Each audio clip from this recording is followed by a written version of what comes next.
안녕하세요, 사고치타입니다. 이번 시간은요, 그리스 로마 신화 미궁 스토리고요. 그 두 번째 시간인 테세우스 편입니다. 헤라클레스와 함께 가장 큰 영웅으로 인정받는 테세우스에 대해서 한번 알아보는 시간입니다. 궁금하시죠? 그럼 시작합니다. 저희는 지금요, 라비린토스라고 하는 미궁에 대한 이야기를 하고 있고요. 여기에 관련된 가장 유명한 사람들, 두 번째 시간 테세우스입니다. 첫 번째는요, 미궁을 만들게 된 사람 미노스를 얘기했으니까 꼭 1탄 지금 위에 뜨고 있습니다. 듣고 오시길 바랍니다. 자, 그러면 테세우스가 어떻게 영웅이 되는지 그 이야기를 좀 진행해 보도록 하겠습니다. 이 모든 이야기의 시작은요, 바로 아테네로 갈 때까지 포도주 뚜껑을 열지 말라고 하는 신탁의 내용입니다.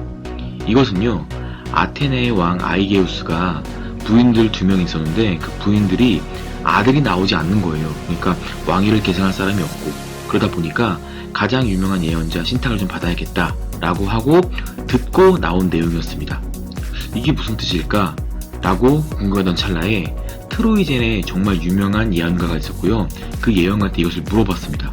그랬더니 그 예언가는 답을 주지 않았고 아이게우스와 술을 먹고, 그리고 그날 밤에 자신의 딸 바로 아이트라를 동침을 하게 합니다. 그렇게 동침을 하는데요, 또 아이트라도 꿈을 꿔요. 바로 그 아이게우스와 사랑을 한 날 꿈에서 포세이돈과 또 사랑을 하게 된 거예요. 그래서 하룻밤에 2번을 사랑했다라는 이야기가 있고요. 그래서 이 둘 사이에 나는 사람이 바로 테세우스, 우리가 말하려고 하는 그 영웅입니다.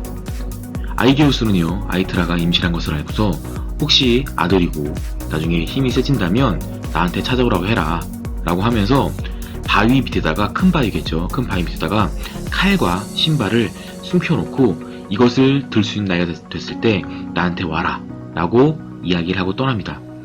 마치 우리나라의 신화에 있는 주몽과 같은 이야기라고 보시면 될 것 같습니다.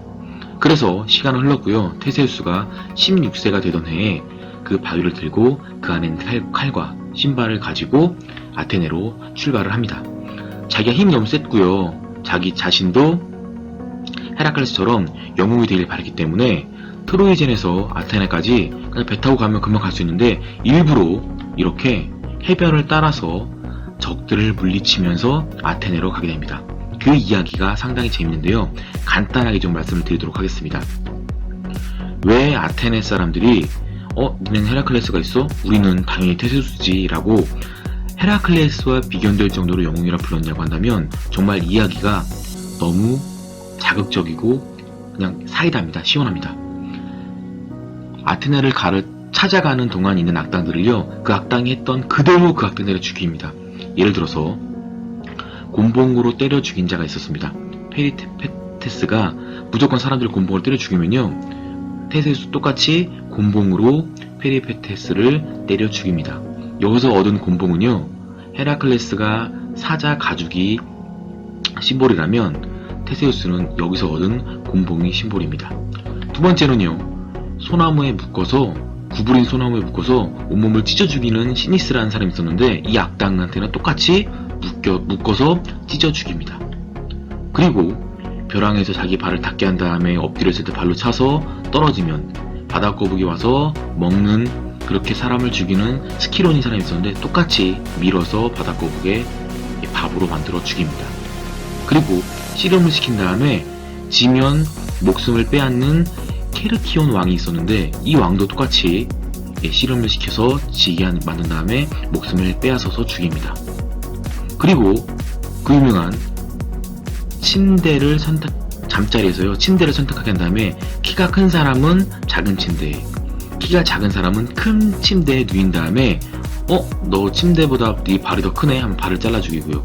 너 침대 너무 크네 하면 몸을 늘려 죽기로 유명한 프로크로스테스가 있었는데 이 사람도 똑같이 테세우스가 작은 침대에 누이고 튀어나온 머리를 잘라 죽입니다. 어쨌든 간에 이렇게 악당들을 물리치면서 아테네로 들어가게 됩니다. 이때는 당연히 아이게우스는 이 테세우스가 자기가 만든 자시랑을 몰랐겠죠.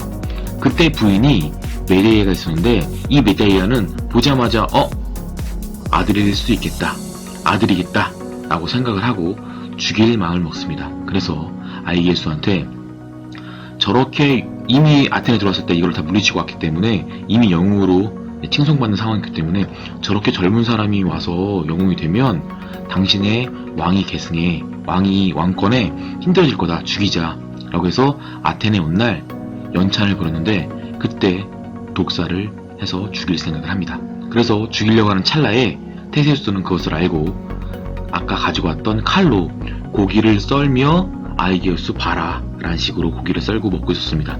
이때 아이게우스는 하더니 바로 테세우스를 넌 내 아들이다 라고 해서 독살 계획이 사라지게 됩니다. 일단 아들이 없어서 얼마나 고민을 하고 있었던 찰나에 아들이 찾아왔고 그 아들이 더군다나 지금 아테네에서 가장 칭송받고 있는 영웅이래요. 얼마나 좋을까요? 또 하나 사건이 벌어집니다. 바로 팔라스라고 하는 숙부가 있었습니다.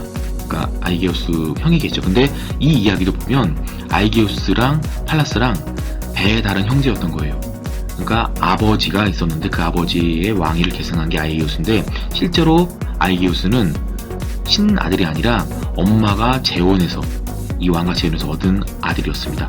그러니까 팔라스는 실제 왕자였으니까 얼마나 아이게우스가 싫었고 그리고 우리 왕권에 대한 실제 전통 피는 우리야 라고 생각할 수 있었는데 아이게우스가 테세우스한테 이 사람이 앞으로 왕이 될 거다 라고 공표를 해버리니까 얼마나 화가 나겠어요. 더군다나 팔라스는 50여 명의 아들이 있었습니다. 그래서 팔라스와 50여 명의 아들이 있었고 이 사람들이 반란을 일으키는데 테세우스가 가서 모조리 다 죽여버립니다. 아이게우스 입장에서는 진짜 너 같은 아들이 없다 라고 생각을 하고 있던 찰나에 테세우스는 또 한 번 아이게우스를 감동시킵니다. 바로 미궁으로 원정을 갈 때 자기도 똑같이 처녀 7명으로 가는 그 한 명으로 가서 내가 미노타우로스를 없애고 돌아오겠다 라고 이야기를 하고 바로 우리의 미궁 이야기 테세우스는 미궁으로 원정을 가게 됩니다. 자, 테세우스와 미노타우로스 얘기를 좀 진행하도록 하겠습니다. 미노스 왕이요 아테네를 싸워서 이기고 대신 매년 혹은 9년마다 청년 처녀 7명씩 조공을 받습니다. 이 사람들은 미궁 안에 있는 미노타우로스한테 먹이를 주게 되는데요. 이번에는 우리의 테세우스가 이 조공 안에 자신이 직접 가겠다고 얘기를 했고 그리고 직접 가서 이기고 돌아오겠다고 얘기를 하고 이 미궁 안으로 들어가게 되는 이야기입니다. 문제는 미노타우로스를 이기는 게 중요한 것이 아니라 미궁에 들어갔다가 나올 수가 없기 때문에 중요한 겁니다. 이때 미노스의 왕 딸이 있는데 아리아드네라고 있습니다. 아리아드네가 테세우스를 보자마자 한눈에 반하고요. 테세우스한테 이야기를 합니다. 내가 당신을 도와줄 테니까 이기고 돌아가서 아테네로 갈 때 자기 자신을 데리고 가라. 그리고 오케이를 하고요. 테세우스가 싸우러 들어갈 때 붉은색 실을 주면서 이 실을 끌고 가서 미노타우로스와 싸우고 이기고 이 실을 따라서 미궁을 나오면 나올 수 있다 라고 하는 지혜를 줍니다. 그리고 실제로 따라 들어갔고요. 미노타우로스는 맨손으로 때려 죽입니다. 이게 테세우스와 미노타우로스의 싸움은 끝입니다. 그리고 실을 따라서 밖으로 나오게 되고요. 그리고 아리아드네를 데리고 그리고 같이 갔던 처녀들과 함께 미리 준비해 놓은 배를 타고 그리고 크레타 섬에 있는 배들은 구멍을 내고 그 배를 타고 돌아오게 됩니다. 돌아오는 과정에서 아리아드네는 낙소스 섬에다가 두고 오게 됩니다. 어쨌든 그래서 돌아오게 되는데 또 하나의 얘기는 뭐냐면 아이게우스가 이 테세우스가 얼마나 이쁘겠어요. 그래서 갈 때 검은 돛과 흰 돛을 주면서 갈 때는 검은 옷을 하고 가되 네가 이기고 돌아오면 흰색 돛으로 바꿔서 다시 아테네로 와라 라고 이야기를 합니다. 그래서 아이게우스는 매일매일 가서 언제쯤 돌아오나 보고 있는 와중에 테세우스가 돌아오는 배를 봅니다. 근데 테세우스는 이긴 나머지 너무 기뻐서 돛을 바꾸는 걸 까먹은 거예요. 그래서 아이게우스는 딱 보자마자 흰 돛이 아니라 검은 돛이라서 너무 충격을 받고 그럼 나도 죽겠다 라고 해서 바다에서 몸을 던져 죽습니다. 그래서 우리는 이 바다를요, 아이게우스의 바다라고 불리고 있고요. 실제는 에게해라 불리는 이 바다가 아이게우스의 바다라고 보시면 될 것 같습니다. 자, 세 번째는요, 테세우스의 배의 역설이라고 하는 유명한 이야기가 있는데, 내용은 어렵지만, 테세우스 나온 김에 이런 뜻이구나 한번 생각해보자고 내용을 넣었습니다. 내용은 이렇습니다. 테세우스가 미노타우로스를 이기고 배를 타고 돌아왔을 거 아니에요. 그리고 얼마나 영웅이었을 거고, 그리고 얼마나 좋았겠어요, 사람들이. 이 배를 계속 보관을 합니다. 그리고 시간이 지나니까 한쪽은 썩고 다른 나무를 붙이고, 한쪽 노는 부러지고 다른 노를 끼고 하다 보니까 시간이 많이 지난 다음에 이 테세우스의 배가 과연 그 당시에 테세우스 배로 인정할 것이냐 말 것이냐에 대한 이야기가 있었습니다.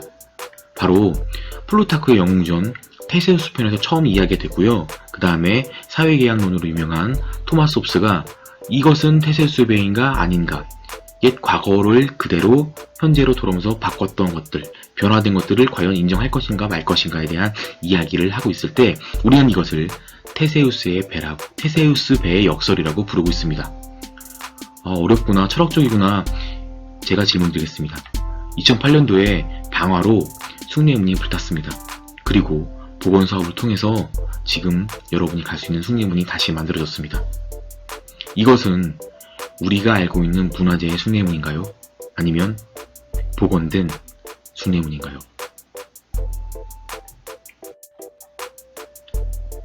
미궁 스토리 2탄 아테네의 영웅 테세우스입니다. 테세우스가 미노타우로스를 이긴 후 어떻게 다음 이야기가 진행되는지 마무리해보도록 하겠습니다. 다음은요, 미궁 스토리 3탄 다이달로스 편이고요. 많은 기대 바랍니다. 구독하기, 좋아요 부탁드리겠습니다. 감사합니다.